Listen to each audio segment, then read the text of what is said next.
They tell you to just pack your bags and leave, but they don't tell you that the moment you decide to walk out the door is actually the most dangerous time in the entire relationship. Why you feel stuck. You are likely watching this because you feel like you are losing your mind. You might be sitting in your car, hiding in the bathroom, or waiting until everyone is asleep just to search for this topic. You feel trapped in a thick fog. One minute things are okay, maybe even sweet, and you think you're overreacting. The next minute, you're walking on eggshells, terrified that breathing too loud will set off an explosion. If you are waiting for a sign, this is it. But we are not just going to talk about feelings today. We are going to talk about strategy.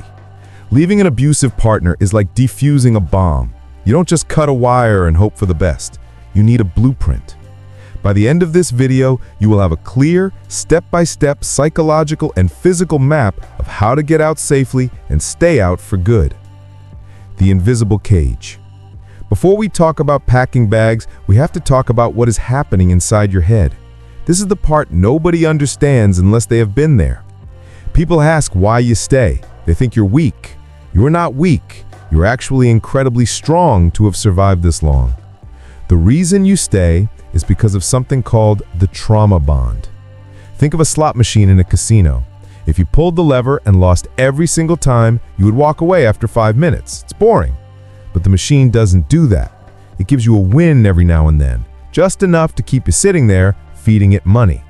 Abusive relationships work the exact same way. It is called intermittent reinforcement. The abuser is the slot machine. They give you breadcrumbs of love, a nice dinner, a sincere apology, or a week of peace. Your brain gets a hit of dopamine, which is the happy chemical. Then, the abuse happens, and your cortisol, the stress chemical, spikes. Your brain starts craving the dopamine to fix the stress. The crazy part is that the person causing the pain is the only one who can make it stop. This creates a chemical addiction to the relationship.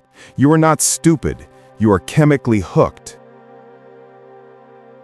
We also need to be real about what abuse looks like. It is not always a black eye or a broken arm. Sometimes the scars are on the inside, where nobody can see them. If your partner controls your money so you have to beg for $5, that is abuse. If they isolate you from your friends and family by saying they just want you all to themselves, that is abuse. If they make you feel crazy for remembering things that actually happened, that is gaslighting. It is a technique used to make you doubt your own reality. You start trusting their version of the world more than your own eyes. It destroys your confidence until you feel like a small child who cannot survive without them. Recognizing this is the first step. You have to name the monster before you can fight it. The silent preparation phase. Now, let's get to the practical part. If you decide to leave, do not announce it. I repeat, do not tell them you are leaving. This is where people make a fatal mistake. They get angry during a fight and scream, "I'm leaving you." That is the moment the abuser loses control, and when they lose control, they become the most violent. You need to become a spy in your own life. This is the preparation phase. You act normal. In fact, you act better than normal. You don't want to raise any red flags. While you are smiling and cooking dinner, you are secretly building your exit ramp. The safety deposit box strategy. You need to gather your documents. If you leave in a rush, you won't have time to dig through filing cabinets. You need your ID, birth certificate, passport, social security card, and any medical records. If you have kids, you need all of their stuff too. The trick is getting these out of the house without being noticed. You can't walk out with a box of papers. You have to move them slowly, maybe one document a day. Take them to a safe place. This could be a friend's house, a secure locker at work, or even a safety deposit box at a bank that your partner doesn't know about. If you cannot move the originals, take photos of them with your phone and send them to a secret email address that only you know the password to. The Financial Freedom Fund. Money is usually the biggest chain holding people back. Financial abuse is incredibly common because if you don't have money, you can't buy a bus ticket, you can't get a hotel, and you can't feed yourself. You need a stash. If you go grocery shopping, get cash back at the register, just $10 or $20 at a time. Hide it. Do not put it in a bank account your partner has access to. Put it inside a tampon box, tape behind a dresser, or inside a pair of old shoes in the back of your closet. Anywhere they will never look. If you have a joint bank account, you need to be very careful. Opening a new account in your name can trigger alerts or show up on mail statements. If you open a new account, make sure you set everything to paperless and use a brand new email address for all notifications. The digital ghost. We live in a world where we are tracked 24/7. Your phone is a tracking device. Your car might have a GPS you don't know about. Your social media is a window into your location. When you are planning to leave, you have to become a ghost.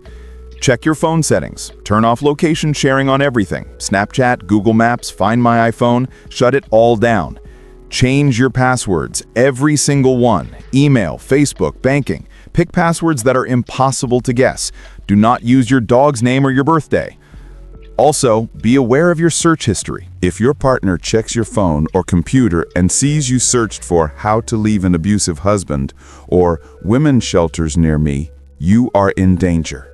Use a private browser or incognito mode every single time. Better yet, do your research at the public library or on a friend's phone. The go bag. You need a bag packed and ready. This is your emergency kit. It should have a change of clothes, your hidden cash, copies of your keys, and essential toiletries. You can't leave this bag sitting by the door. It needs to be hidden. A great place to hide a go bag is in the trunk of your car under the spare tire or at your workplace. If you have kids, have a bag for them too. Tell them it's a game or a secret adventure pack if they are old enough to understand but young enough to spill the beans. If they are very young, you do the packing for them. The network of silence. You cannot do this alone, but you also cannot tell everyone. You need to identify 1 or 2 people you trust with your life. These are your allies. Tell them what is going on. Set up a code word. A code word is a simple phrase that sounds normal, but means call the police or come pick me up right now. It could be something like, I think I left my blue sweater at your house. If you text or say that, your ally knows exactly what to do without you having to whisper or explain. If you have isolated yourself from friends and family, which is very common in these relationships, reach out to a professional organization. The National Domestic Violence Hotline is available 24/7. They can help you make a plan tailored to your specific situation. They are experts at this. The moment of departure. Now we have arrived at the climax, the day you leave. This is the scariest part. The best time to leave is when the abuser is not home. Do not try to leave while they are standing there blocking the door. Wait until they go to work, go to the gym, or go out with friends. You have a very small window of time. You need to move fast. You have your plan, you have your bag, you have your destination. Do not stop to write a letter. Do not stop to clean the house. Just go. Turn off your phone's GPS immediately. If you can, leave your phone behind. I know that sounds crazy, but a phone is the easiest way to find you. If you must take it, get a burner phone, a cheap prepaid phone, and use that for your calls. Remove the SIM card from your old phone and turn it off completely. The gray rock method. Once you are out, the game changes. The abuser will try to get you back. This is called hoovering, named after the vacuum cleaner. They will suck you back in. They will call you crying. They will promise to change. They will say they signed up for therapy. They will threaten to hurt themselves. This is where you have to be stronger than you have ever been. You must implement the no contact rule. This means 0. Block their number, block their social media. Do not ask friends how they are doing. If you have children and you must communicate for legal reasons or custody, you use the gray rock method. Imagine a gray rock on the ground. It is boring. It has no personality. It has no emotion. That is you. When you talk to them, you give them nothing. Yes. No. I will drop them off at 5. No anger, no tears, no explanations. Abusers feed on emotion. If you scream at them, they like it because they know they still control your feelings. If you are a gray rock, they starve. They get bored. Eventually, they move on to find a new source of supply.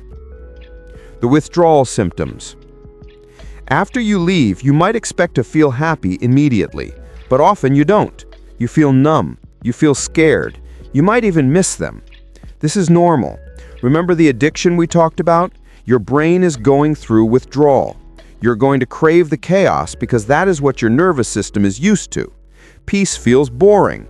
Peace feels suspicious. You will sit in a quiet room and feel like something is wrong because nobody is yelling.